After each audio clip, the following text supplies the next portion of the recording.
am Redeemer and Master Ministries.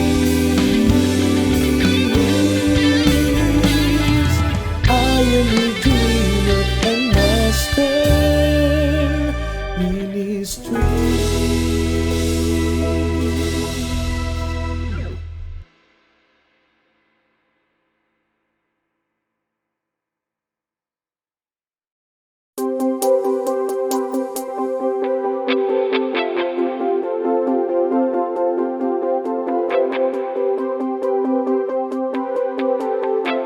So today marks the last installment of our Stewardship series. Okay, sino sa inyo dito yung nakakumpleto ng seryeng ito? So fourth week, okay? Sino yung mga nakakumpleto? Okay, so tama ho ba time?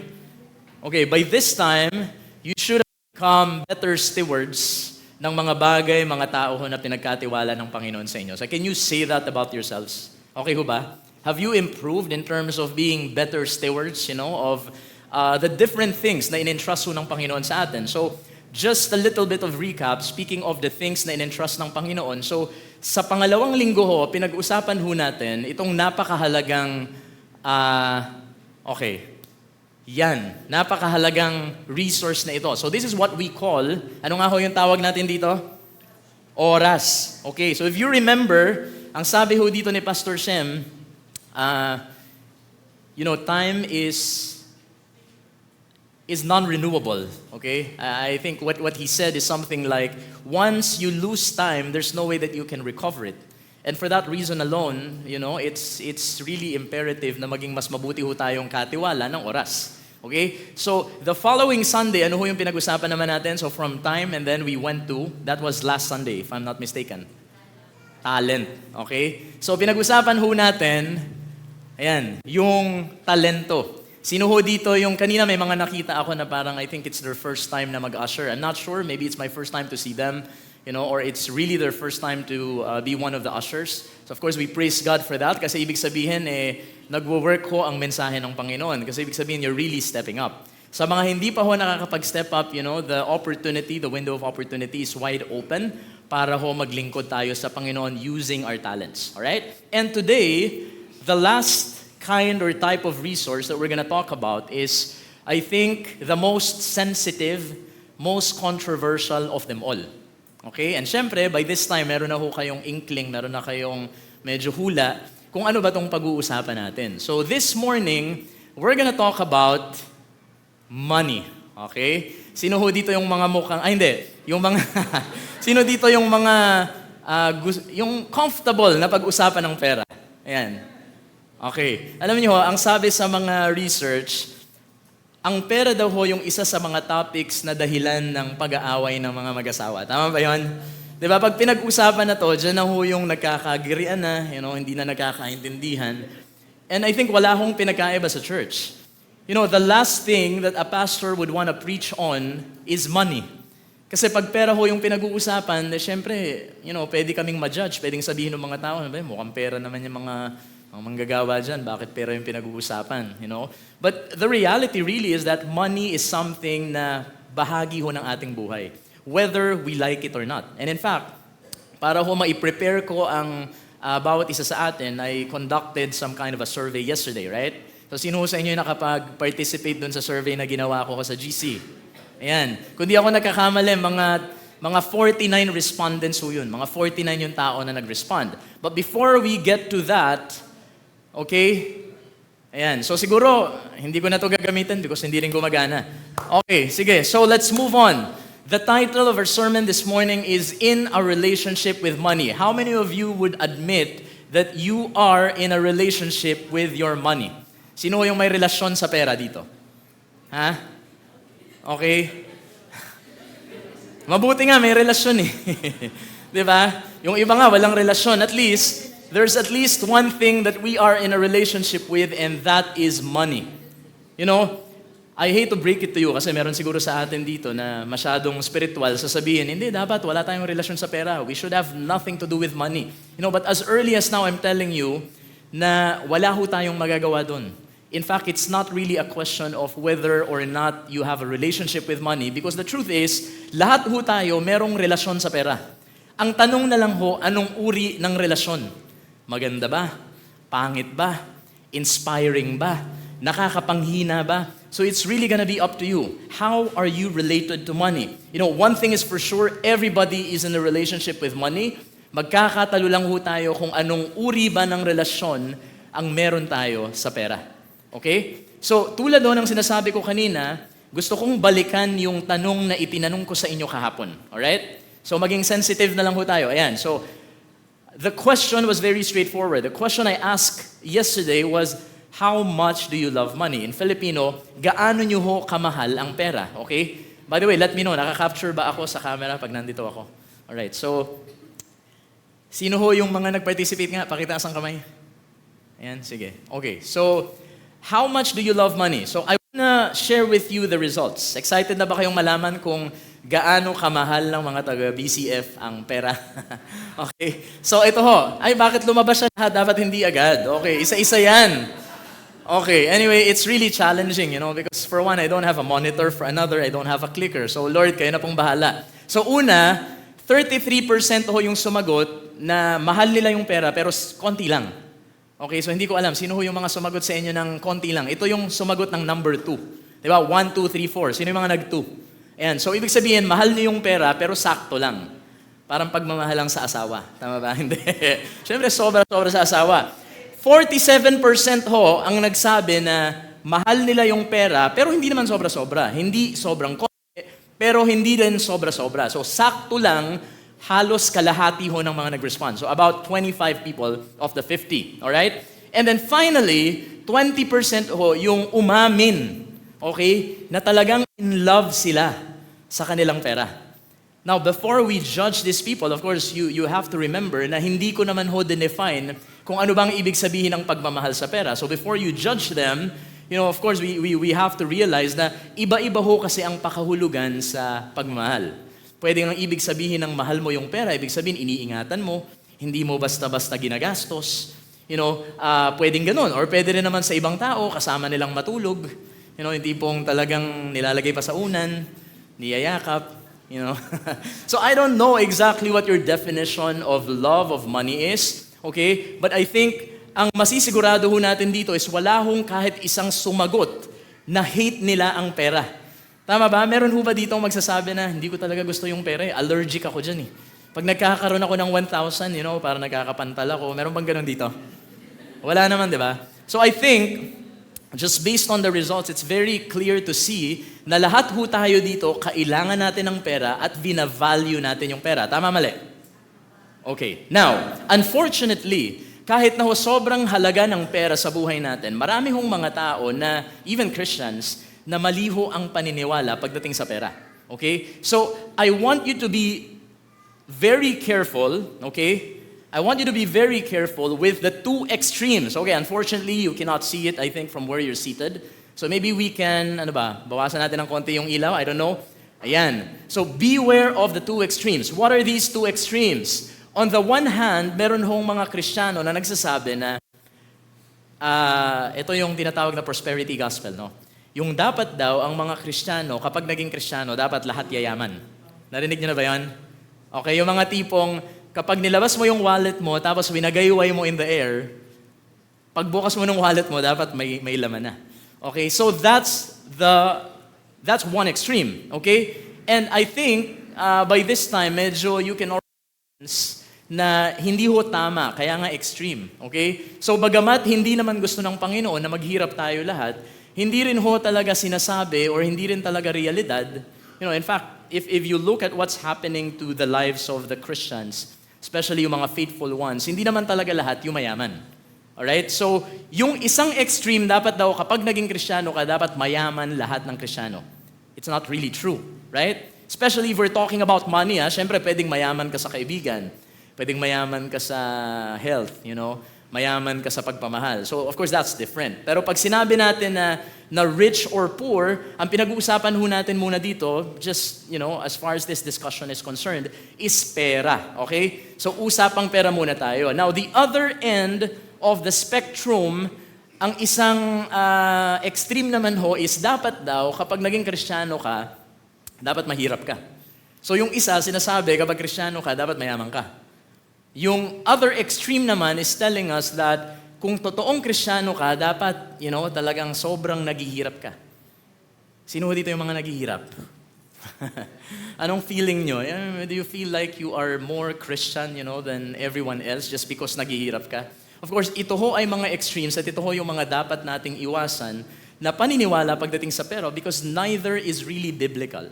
Okay? Neither is biblical. And so para maintindihan ho natin o malaman natin, ano ba talagang sinasabi ng Bible? Of course, we turn to the Bible itself, right? So, okay, if we could move on.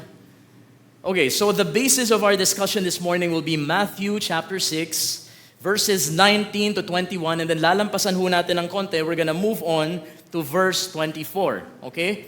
So, supposedly, babasahin ho natin ito in two translations, but in the interest of time, babasahin lamang ho natin ito sa English, NIV.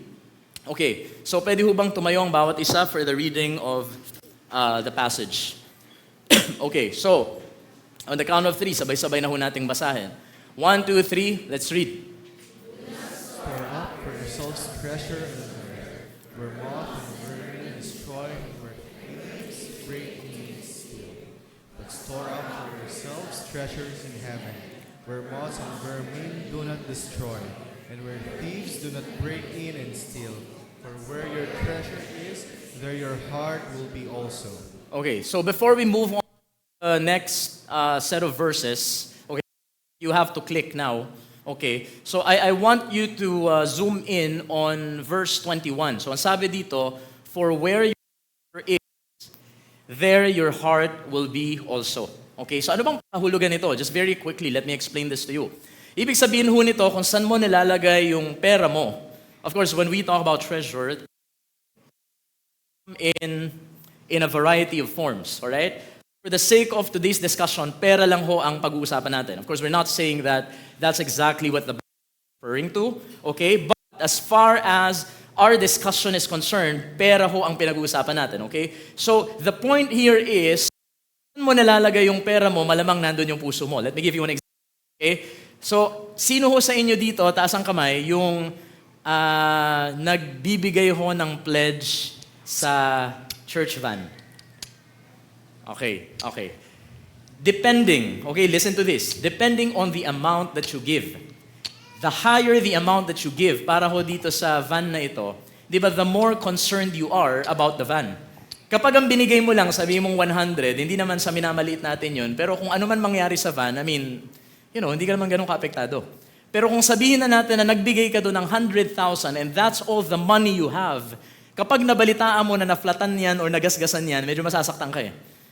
Because, again, the point is, where your treasure is, there your heart will be also. In the same manner, if you're giving significant amount of money to missions, or okay, then ibig sabihin din ho nun, meron kang pakialam sa missions because that is where your heart is also. Alright? Now, punta ho tayo dun sa susunod na set of verses. Alright, so sabi dito sa verse 24, pwede hong basahin natin, 1, 2, 3.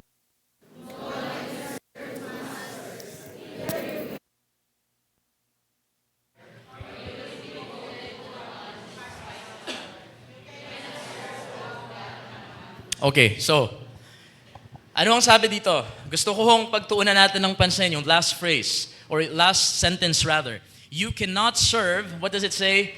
Both God and money. Okay? Now, sa una hong pandinig, parang ang dating nito, yung isa ay mabuti, yung isa ay masama.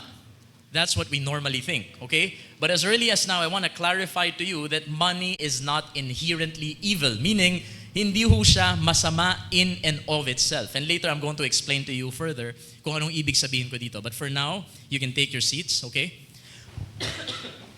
All right. So, before I go ahead, let's entrust the rest of our time together to the Lord. Let's ask the Holy Spirit to minister in our midst. Marami hong mga nakakapanibago ngayon. Kami ang tumugtog. Okay? Hindi gumagana ang clicker, hindi gumagana ang monitor ko. May My usual microphone is not working, but it doesn't matter. Okay, it doesn't matter because I believe that the Lord has something very special to tell you this morning. So, entrust ho natin ang oras na ito sa Panginoon. Panginoon, we welcome your presence. In fact, we invite your presence, Panginoon. We ask you, Holy Spirit, to speak to the hearts of everybody who's here. Lord, I pray that you will make me shrink so that you and your word, Lord, will be magnified. Ihanda niyo ang puso at isip ng bawat isa sa amin, Panginoon, at kayo lamang ang maluwalhati sa umagang ito. This we pray in Jesus' name. Amen. Okay. So, is money evil? What do you think? Medyo sinabi ko na kanina, pero syempre baka hindi pa kayo kumbinsido. Meron pa ba dito magsasabi na hindi, masama talaga yung pera na yan eh. Pag nakikita ko yan, nandidiri ako. May mga ganun ba dito? Kung nandidiri kayo, bigay nyo na lang. I-donate nyo na lang.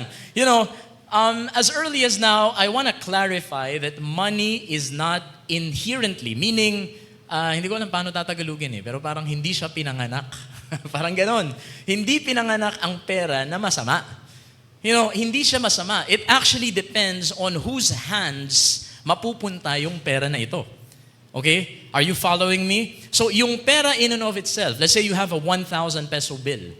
In and of itself, hindi siya masama. It's neither good nor bad. But depending on the person who's going to use it, pwede ho siyang maging masama, pwede siyang maging mabuti. For example, if you have a 1,000 peso bill and then, you give it to charity, or let's say you use it para mag-enroll sa isang course na pagyayamanin ng iyong knowledge, then it makes it good, right? Because it aids in your self-development. Okay? However, if you're gonna use that 1,000 peso bill, for example, para itaya sa kung saan, or, sige, ito yung 1,000 peso bill, sampalin mo yung babae na yan, then it becomes bad. You see? But in and of itself, wala hong problema dun sa 1,000. Are you following me? It depends on how you're gonna use it. And usually, how you're gonna use it stems from what you feel inside. Okay? In fact, ang atin hong pag-uusapan ngayon can be summarized, in this statement. Ang sabi ko dito, your financial tendency reveals much of your spirituality. So, notice na hindi ko sinabi na your financial tendency reveals your spirituality. Kasi pag sinabi ko ganun, if I say it that way, then it's as if there's a one-to-one correspondence, meaning equivalent sila sa isa't isa, but they're not. Okay? It only, pag sinabi natin na financial tendency, ito yung mga habits natin madalas. Ito yung paano ba natin ginagamit yung pera, ano bang, the moment that you hold, for example, take hold of your salary, like what's the first thing that you do, what's the next thing that you do, what's the last thing that you do, and so on and so forth. So it becomes automatic. Ito yung tinatawag natin na financial tendency. How many of you here yung pagkalabas pa lang ng pera, ang financial tendency mo na ay mag-Starbucks? May ganun ba dito? That's a financial tendency, alright? Meron namang ibang mga tao na ang financial tendency nila, the moment that they receive their salary, tinatabi na nila yung 10% so that they can give it to the church, to the Lord. So that's a financial tendency. Or meron din dito yung mga talagang kain ng kain sa labas. That's their financial tendency. Alright? And I'm telling you this morning that your financial tendency speaks volume about your spirituality, or more precisely, your spiritual maturity. Marami hong tao, ang iniisip nila, walang kinalaman ng pera sa spiritualidad. But I beg to disagree. And even the Bible would disagree with that. Because the way that you manage, the way that you handle your finances will speak volume. Ibig sabihin, ito ay magbibigay ng clue kung anong uri ng spiritualidad ang meron ka. Ang pinag-uusapan natin is stewardship. Like for the last 3 or 4 months already, right? Now, pag sinabi natin na steward, ibig sabihin tayo ay katiwala. And it goes with the fact, or with the truth, that even our money is owned by whom? Sino ang may-ari ng pera natin? Hindi yung asawang babae. Hindi yung asawang lalaki. Ultimately, it belongs to the Lord. It is from the Lord. It is for the Lord. Tayo ay katiwala lamang. Alright? Now, if it's something that's very clear to you, then it will reflect or lalabas ho yan sa kung papaano mo ginagastos, ano ang ginagawa mo sa iyong kaperahan. And we're not even talking about the amount of money that you have. Because you have to remember, when we talk about stewardship, ang operative term ho sa stewardship is faithfulness. Right? So if you have 1,000 peso bill and you are faithful deep in your heart, then lalabas ho yan sa kung papaano nyo gagastusin, papaano nyo iipunin, papaano nyo hatiin yung 1,000 peso bill. Alright? If hindi naman clear sa'yo, kasi feeling mo na hindi, sa aking pera to, ako ang nagtrabaho dito, ako nagpakahirap dito, so I can spend it the way I want to spend it. Then you see, parang ang akala mo lang, o sige, parang gastos siya ng gastos, ganito, ganyan, ganyan. But again, it takes you back, it brings you back to, do you really see yourself as a steward? Or do you see yourself as an owner? Alright? So the fact of the matter is, your financial tendency will reveal much of your spirituality. Or in Filipino, kung ano ang pag-uugaling pinansyal mo, makikita or ipapakita nito ang iyong buhay spiritual somehow. Okay? So hindi ko sinasabi na ito lamang ho ang basihan. Of course, there are other possible basis, for determining whether or not you have sound spirituality or a sound spiritual life. But one of the things that will give you an insight into how spiritual you are is how you spend, or basically what you do with the money that you earn. Okay? So wag ho tayong mawawala doon. Now, this morning, gusto kong pag-usapan natin in relation to financial tendency being revelatory of our spirituality are two healthy financial tendencies. Siyempre, pag pinag-usapan ho natin yung tendency, we better be sure na mabuting tendensiya ito at hindi ito masama. Okay? So I want to share with you this morning dalawang mabubuting mga habits or two financial tendencies that will really prove your spiritual maturity. Okay? So ano ba yung dalawang bagay na ito na dapat ginagawa ho natin sa perang pinagkakaloob ng Panginoon sa atin? The first one is, we should be saving money, but not to the extent that we are looking at our money as if it's our Savior and not the Lord Jesus. Okay? Nakukuha ho natin? So, you save money. There's nothing wrong with it. Okay? Wala hong problema. In fact, it's very good. It's very good for you to be saving money. But, pag pera ho pinag-uusapan, usually it's a heart issue. You gotta ask yourself, so bakit ako nagsisave? Bakit ako sobrang tipid? Kung nagtitipid ka dahil feeling mo, yung pera mo ang sasalba sa'yo in the future, then you are very wrong. Okay? And that gives you a clue that something is wrong in your heart. Because we have only one Savior, right? Sino yung Savior natin? Ang Panginoong Jesus. So it is okay. You can save money, but don't you ever make money your Savior. Okay? So let me read to you the verse that kind of says this, all right? So sabi dito, do not store up for yourselves treasures on earth. Now sa una hong pagbasa, parang iisipin nyo, teka, kala ko ba dapat hindi nag-store up? Kala ko ba dapat hindi nag-iimpok? Tapos sasabihin mo that it's okay for us to save money. Okay? Now, one thing that you have to realize about this verse is that ang pinaka-focus ho dito ay ang intensyon ng tao. Hindi ho yung act mismo ng pag-i-store up. If you are storing up treasures, ibig sabihin yun yung pinakamahalaga sa'yo, yun yung priority mo, as if it's what's gonna save you, okay? Kapag dumating ka dun sa sitwasyon na talagang napakahirap, if you are looking to money for salvation, yung tipong, okay, sige, basta makapag-ipon ako ng pera, ano man ang mangyari in the future, I have the assurance that I and my family members will be safe. Hindi mo totoo yun.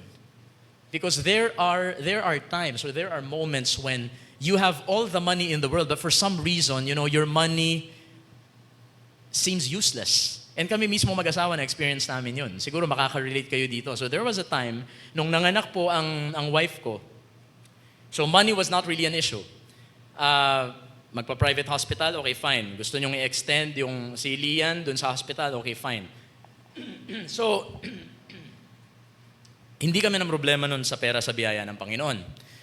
Pero dumating sa punto na umiiyak kami mag-asawa kasi ang daming issues ng anak namin. So may butas yung puso, hindi nagsara, hindi daw nakakarinig, nag-fail ng hearing test kung di ako nagkakamali, 4 na beses.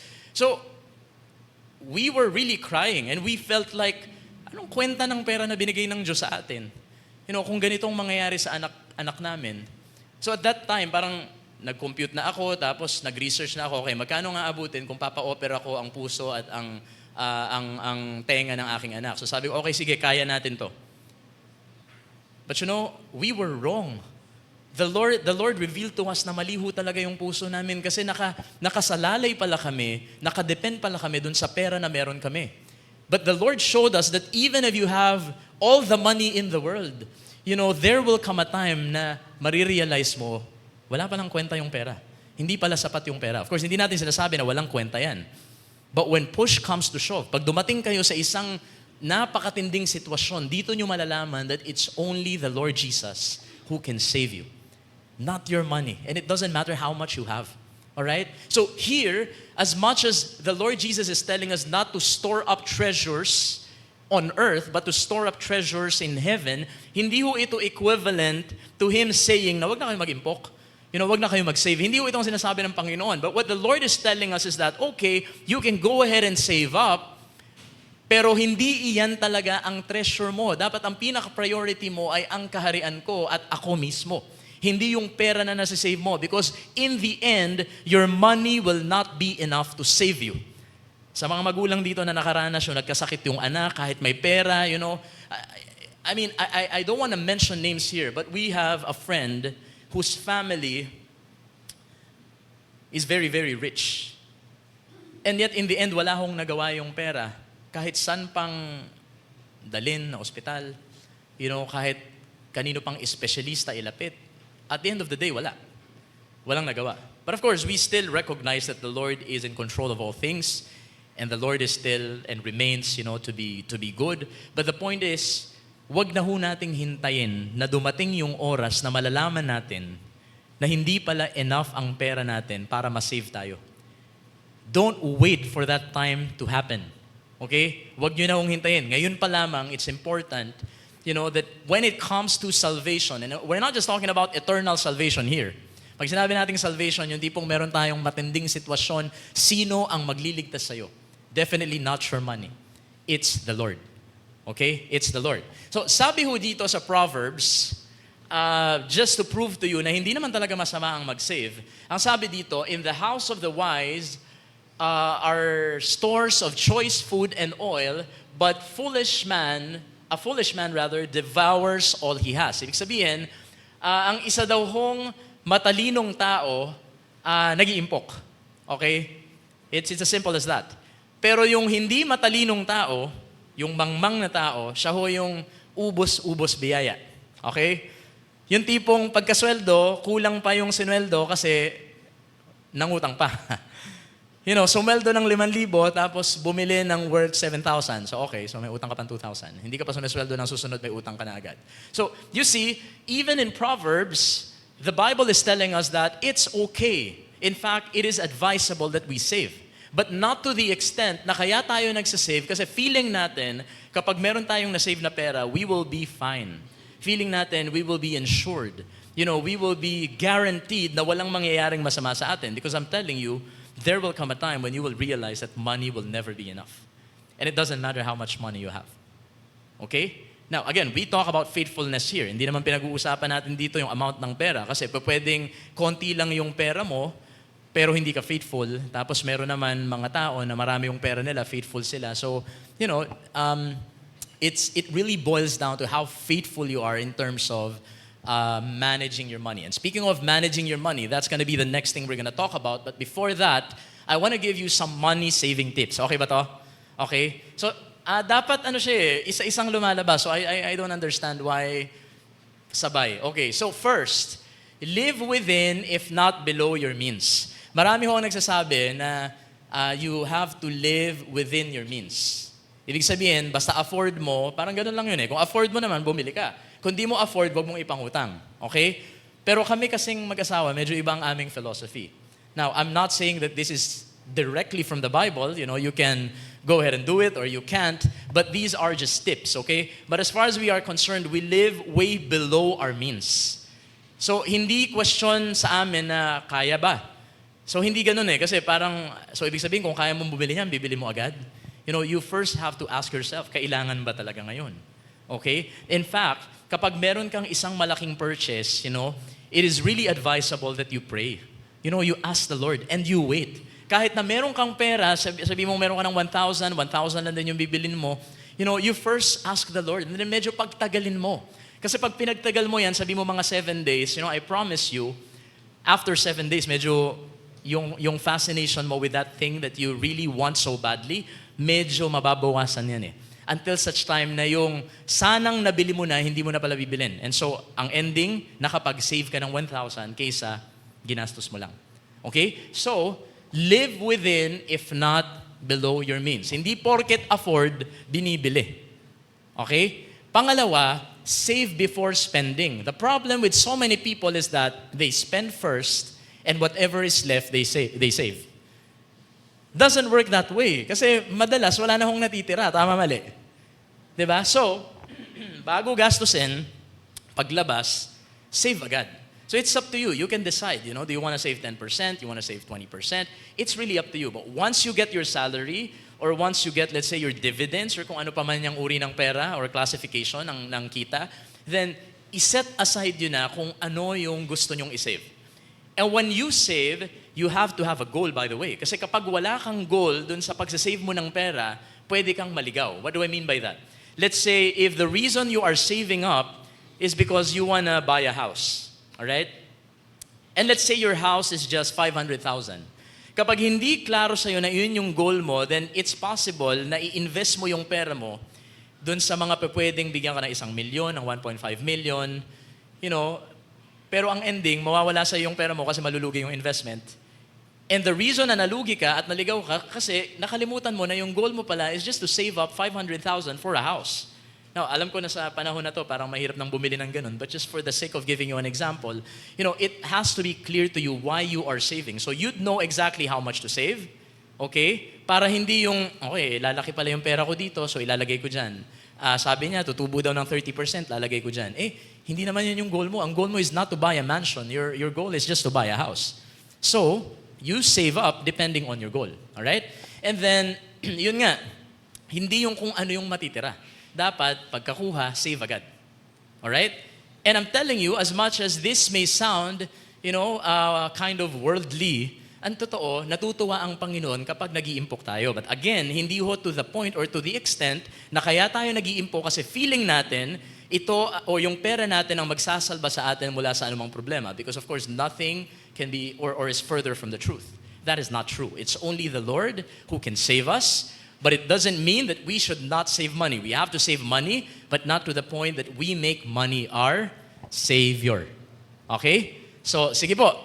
And why do we do it? It's because our financial tendency matters to the Lord. In fact, our financial tendency reveals our spirituality, or at least much of our spirituality. Kung papaano mo ginagastos yung pera mo, papaano mo ito sinesave, you know, it speaks volume about your relationship with the Lord. In fact, ang relasyon mo sa pera ay may kinalaman or madalas sumasalamin sa uri ng relasyon na meron ka sa Diyos. Okay? In fact, sabi nga dun sa susunod na verse na babasahin natin, mamaya, you know, hindi mo pwedeng mahalin ang dalawang bagay na ito ng sabay. But before that, let's move on to the next healthy financial tendency, and that is to master money. So ano ba ibig sabihin ng master? This is just a fancy word for manage. Okay? So i-manage mo yung pera. You master money but don't make it your master.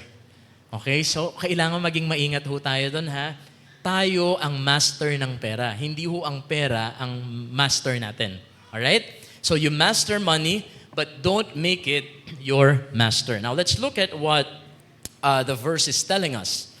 So sabi ho dito sa verse 24, no one can serve two masters. Alright? So either you will hate the one and love the other, or you will be devoted to the one and despise the other.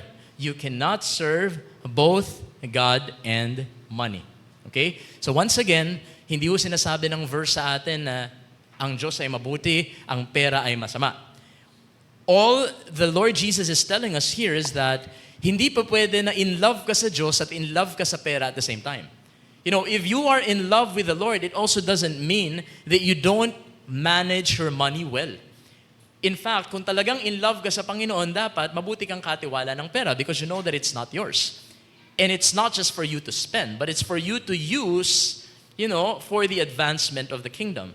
And so, kinakailangan na marunong kang mag-manage. Hindi pa pwedeng, you know, basta gastos na lang, kumikita naman ako, gagastosin ko, tapos bukas makalawa, pag nagka-problema, hindi alam ang gagawin. Alright? So we have to manage it well, but not to the point that we are going to allow money to master us. Paano ba natin masasabi na ang pera na ang master natin? Well, ano ho bang ginagawa nyo sa master nyo? Let's say sa boss nyo. Anong ginagawa nyo sa boss nyo? Sinusunod. Hindi ho ba? Minsan kahit ayaw mo na, gagawin mo because boss mo yun eh. Hindi ho ba? Now, in the context of this verse, hindi ho ito basta boss. Ito ho ay master talaga in the context of slave and master relationship. Ang isang slave ho nung panahon nila, kahit ho ayaw gagawin. Kahit patalunin yan sa building, tatalon. You know, because slaves were owned by their masters. And so what the Lord Jesus is telling us here is that, okay, you can master money, but don't let it master you. At paano ho natin malalaman na master na natin yung pera? Ito yung tipong kahit yung sarili ho nating Christian values, kaya na ho nating iset aside. Kaya na ho nating ikompromiso all in the name of earning money. Okay? So, meron ho bang mga nakaka-relate doon? Yung tipong alam na alam mo sa sarili mong hindi mo to dapat gawin, pero pera yan eh. You know, pera-pera lang. Narinig nyo na yung ganon? Diba? So, sa mga Kristiyano, hindi ho dapat pera-pera lang. Okay? So, that is a sign that money is your master, and it's not the Lord. You know, if I could just share with you a recent testimony. So, sa mga friends ho namin sa Facebook dito, nakita nyo ko na recently, nagkaroon kami ng, meron kaming pinost na isang property na pinapaupahan namin in Marikina. Okay? So, meron kaming ina-ask na amount. Alright? So, of course, syempre, binili namin yun. So, kailangan lang na kumita kami. Di ba? Ganun naman yun eh. And there's nothing wrong with that, right? That's why you call it an investment. So, there will come a time na dapat kumita ka dun. So, we felt that it's time for us to really earn off of it. And so, nilagay namin siya sa Facebook Marketplace. And it really sold like hotcakes. Ang daming mga nag-inquire, dami ho talaga nagtanong, daming interested. Until such time na meron sobrang excited, pumunta na doon, hindi man lang nakipag-coordinate sa akin. Merong umuupa sa amin na barbero, okay? Na simpleng barbero lang, hindi yung mga sosyal. So nung nalaman ng barber yon, nag-message siya agad sa akin and then he told me na, sir, pinapaupahan nyo na po pala, sabing ganon.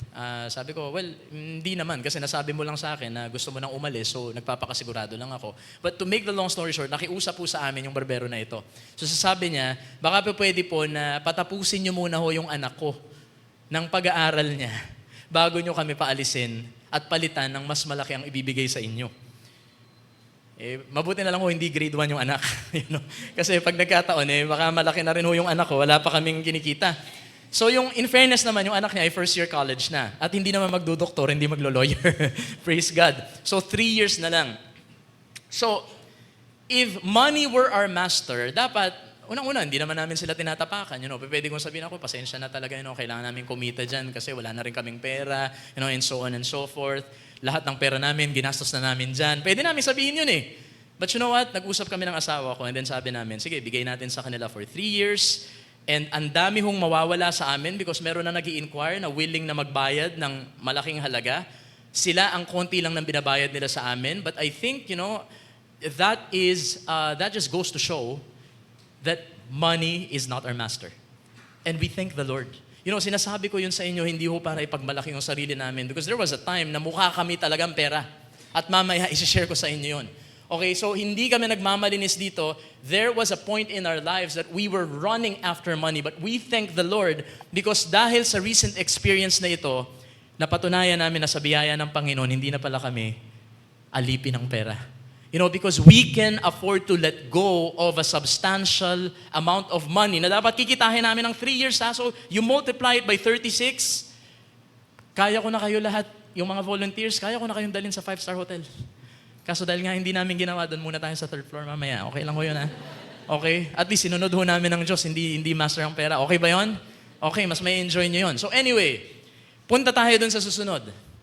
Alright, so speaking of managing money, I want you to take a look at this. Alright, so let's move. In Proverbs 27, it says, be sure you know the condition of your flocks. Alright? So hindi necessarily pera, but I think we can relate it to money. And then sabi dito, give careful attention to your herds, for riches do not endure forever. Now, I want you to take a look at that, okay? Listen. Ang riches daw ho, ang yaman, ay hindi nag-e-endure forever. Tama, mali? Meron ba kayo ditong kilala na dati sobrang yaman ng pamilya nila? Tapos ngayon namamalimos. Napapanood nyo ba sa TV, sa YouTube, yung mga dating sikat na artista nung 70s, 60s, 80s, tapos ngayon namumulot ng basura? How many of you nakapanood nun? Okay? So, you see, it's not really forever. It's not really forever. But, when you have, or when it's your season to earn, when it's your season to earn a lot of money, the Lord, it just means that the Lord is giving you that window or that opportunity to earn as much as you can, but to manage it in such that pag dumating yung time na hindi ka na mag-earn ng ganyang kalaki, ibig sabihin, kahit pa paano, meron ka pa ring na store. Hindi ka mumukhang kawawa, hindi ka masyadong mahihirapan because you were able to manage your money well. And in order for you to, be very intentional about managing your money, you have to keep in mind na hindi ho araw-araw Pasko. Hindi ho ba? Ang problema ho minsan sa mga tao, kapag sobrang lakas ng kita, one day millionaire, libre dito, libre dyan, bili ng ganito kahit hindi naman kailangan, oras-oras nagpapamasahe. Parang pwede ba yun? So, ang daming gustong, kahit hindi kailangan ginagawa kasi akala niya laging ganun. Akala natin araw-araw Pasko. Pero pag dumating na yung time na hindi na Pasko, what are we gonna do? You see, ang Panginoon ho hindi nagkukulang. The Lord will give us equal opportunity. Well, not necessarily pala. Pero naniniwala ako na ang Diyos ay righteous, alright? But of course, there are some people na talagang pinanganak na mayaman. There's nothing we can do about it. Meron sa atin na mga pinanganak lang tayo talaga na mga normal, or minsan pa nga dukha.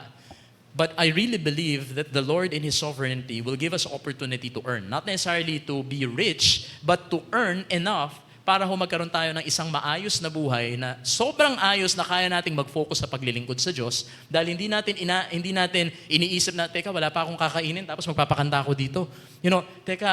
Wala pang pantuition yung anak ko bukas, walang pambaon yung anak ko bukas, tapos ako magsisermon ngayon. So you see, the Lord will give us an opportunity to earn. But when the Lord gives you that opportunity, you have to be able to manage it. Kasi hindi ho araw-araw ganun ang mangyayari. Alright? So, okay, if we could move on. Sabi dito, whoever can be trusted with very little can also be trusted with much. Of course, hindi naman pera ang pinag-uusapan dito, but I think it's but reasonable for us to extend it to include even money. Kasi ako naniniwala din ako, ang isang tao na hindi kayang i-manage ang 1,000, hindi kakayanin na mag-manage ng 100,000. Has that ever occurred to you? Meron kasing ibang mga tao na nagsasabi na magkasweldo lang ako ng 50,000, magiging mabuting katiwala ako. That's not true. Because the Lord will look at how you are managing your 15,000 salary now. Kung yung 15,000 pa lang, nasisira na yung buhay mo, hindi umiikot na yung ulo mo, hindi mo alam kung anong gagawin sa 15,000, huwag kang umasa that when you have 50,000, you'll be a much better steward because you won't be. You won't be. Okay? In fact, the Lord looks at how you manage the little you have before He even entrusts you with so much more. And this is not just about money. Pwedeng sa talent, pwedeng sa mga iba't ibang mga resources na meron tayo. Another thing here, meron mga ibang nagsasabi na, okay, kasi ang sweldo ko ngayon, 10,000 lang. Kaya hindi ako nagbibigay sa church, kaya hindi ako tumutulong sa kapwa.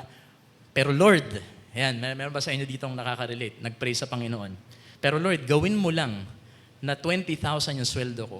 Magbibigay na talaga ako. Meron ba sa inyong nag-pray ng ganon? Hindi yung totoo yun eh. Kasi kung hindi tayo nagiging faithful sa kakapiranggot na binibigay ng Diyos sa atin, wag ho kayong umasa na bigla kayong magbabago kapag malaki na ang binigay ng Diyos sa inyo. In fact, I think it was Henry Ford who said something like this: ang pera daw ho does not change people. Okay? It just reveals who you truly are. How many of you have heard that? Ang pera daw ho, hindi nito binabago ang isang tao, bagkus, nire-reveal lang nito, pinapakita lang talaga nito kung sino ka talaga nung una pa lang. Okay? Let me give you an example. Diba, meron sa atin dito nagsasabi na nagkapera lang, yumabang na. Diba? Meron ba ganun dito? O meron ba ditong nagkapera lang, yumabang na? Meron ba ganun? Okay? That is not true because the fact of the matter is that person in the first place, or nung una pa lang, malamang mayabang na yun. Nagkataon lang na wala siyang pera noon kaya hindi siya makapagyabang. So, na nagkaroon siya ng pera, ano kayo ngayon? Pero deep inside, hinayabangan ka na noon, hindi pa lang kayang bumili ng damit. You see? O meron naman dito, yung sasabihin na, nagkapera lang, naging masungit na. Dati pa masungit yun. Lumabas lang lalo yung sungit kasi nga may pera na siya. O yung sasabihin, naging masama dahil nagkapera. Dati pa masama yun. Kaso ngayon, may pera kaya kaya ng gumawa ng mas masasamang bagay kasi nga, he has lots of money. So you see, the Lord is looking at how faithful you are today. Okay? So, don't be bargaining with the Lord, telling the Lord na, Lord, hindi eh. Kung ibe-bless mo lang ako ng ganito, talagang magtatapat ako. The Lord will not listen. The Lord will not believe you because the Lord knows that, sabi ko dito, whoever can be trusted with very little can be trusted with much. Of course, yung context dito, parang sabi dito, sa susunod na verses, kung hindi ka mapapagkatiwalaan sa earthly treasure, then papaano ka pagkakatiwalaan ng yung mga matters of heaven or the spirit or the spiritual matters and all that. But I think we can also apply it even to money management. And speaking of money management, of course there are a lot of things that I can share with you in terms of how we can better manage our money. Pero in the interest of time, I want to focus on only two. Number one, eto medyo kakaiba to ha, kasi tayong mga Pilipino, sino dito yung mahilig mangutang? Aamin ba kayo? Ha? Hindi naman sa mahilig no? Madalas lang talaga, kailangang mangutang. Tama ba? Kasi syempre, yung tumbler ng Starbucks, parang ganda. Hindi ako mabubuhay nang wala yan, so kailangan pangutang ko yan.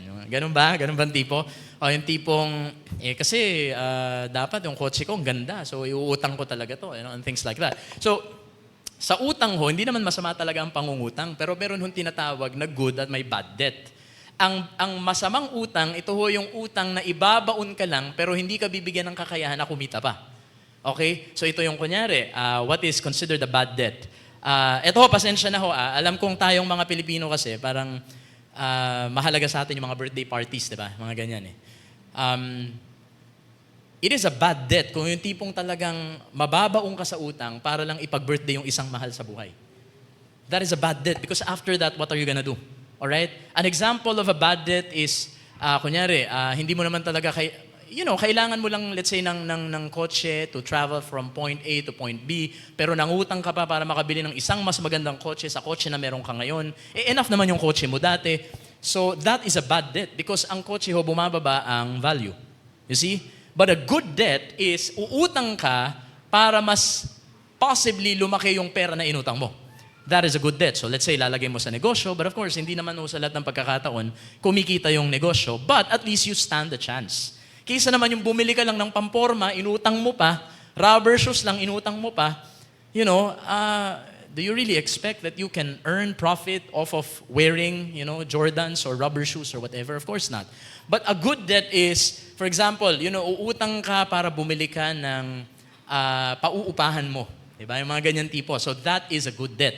And then pangalawa, at ito ho yung mas importante, give generously but wisely.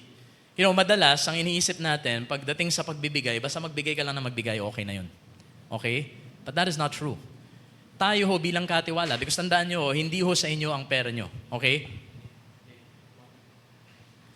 Hindi ho sa atin ang pera natin. So even when we give, we have to ask the Lord, Lord, is this a cause that you want me to support?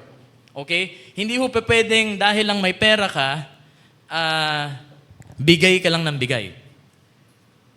It is your responsibility,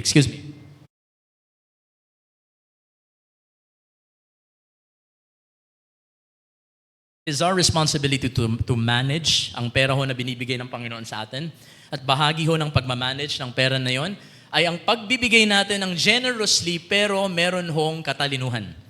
Okay? Meron hong wisdom. In fact, sa amin, kapag merong mga nanghihingi, kunyari sa kalye, merong one time, parang, sabi niya, pahingi po ng pambili ng gamot, tapos may pinapakita siya sa amin na papel.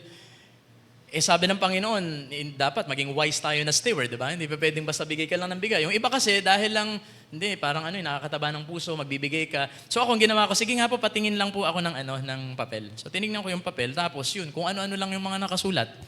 Hindi ho nakasulat yung reseta. So sabi ko, Kuya, hindi naman pala reseta yan Sabi mo na reseta. Tapos yun umalis na siya. So that is also being wise. Kasi kapag nagbigay tayo sa mga maling bagay at mga maling tao, lalaki lalo yung pagkakamali nila because we fuel the wrong system that they are a part of or that they are probably proliferating. Meaning sila mismo yung nagpapalawig, or nagpo-promote ng ganong maling sistema. So, even in the church, of course, limited ho ang resources natin di ba? Hindi ho pwedeng lahat oohan natin. So, we also have to be wise. Sino ang tutulungan natin? Siyempre, kunyaring sabihin mong 3 o 2 humihingi ng tulong sa'yo. Yung isang humihingi ng tulong sa'yo, nagkaroon ng isang maliit na galos, gustong, kung ano yung bilin niya, sebo de macho para hindi magpantal. Tapos yung isa talagang may sakit. Siyempre, doon ka sa may sakit. Especially kung isa lang yung kaya mong tulungan, then you better be wise in terms of who you're gonna help because you cannot help everybody. Siguro, kahit nga sila Henry C., hindi naman lahat tinutulungan. Kahit yung mga Ayala, namimili ho yan kung sino ang mga charitable institutions na susuportahan nila. Kung tutuusin, sobrang yaman nila. They can support probably the whole Philippines but they won't do it. Tayo pa kaya hong Kristiyano na limitado ho ang mga resources. So, we have to do better in terms of giving generously but prudently. Dapat ho, wise pa din tayo sa pagbibigay. Okay? Alright, so, why do we say all these things? It's because your financial tendency reveals much of your spirituality. And so, para lang ho, i-recap ko ang ating mga napag-usapan. So, the 2 healthy financial tendencies na kailangan ho nating matutunan or ma-develop. Number 1, we have to save money but not to the point that we make money our savior because we have only one savior. And, panghuli ho, we have to master money, but not to the point that we allow money to be our master. Kasi hindi ho natin master ang pera. Alright? And as I close, kanina meron akong binigay na tips sa inyo, but I want to close with this. This is in verse 33, diba? So, alam ko, ito nga yung verse natin for this year, diba? When you celebrated our anniversary. So sabi ho dito, seek first His kingdom and His righteousness, and all these things shall be added unto you. This is probably, if you are to ask me, ito ho siguro yung pinaka-mabuti, this is probably the greatest tip that I can give all of you. And if you don't mind, eto, pinagpaalam ko naman to sa asawa ko na I wanna share with you yung talagang isa sa mga naranasan namin kung saan talagang napatunayan namin that this is really true. Alright? So, we are not experts at money, but just so happen na sa biyaya ng Panginoon, umabot kami sa punto na nakita namin na it's really a vain pursuit to be running after money. Okay? Because unang-una, hindi mo mahabol yan. Okay? At hindi siya worth it kahit abutan mo pa.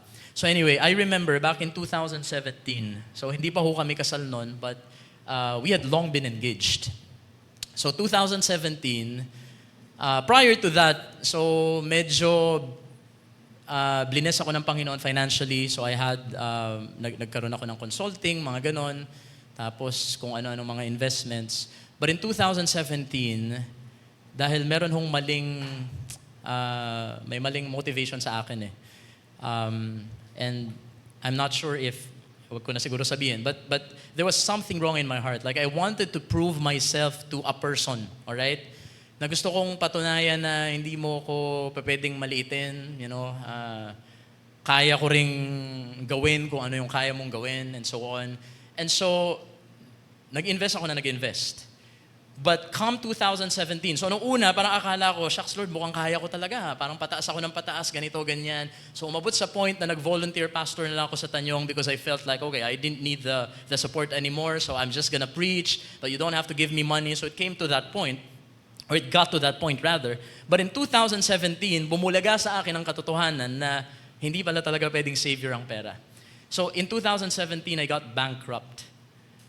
I lost everything. I lost everything that I had. And to top it all off, nagkautang ako ng sobrang laki.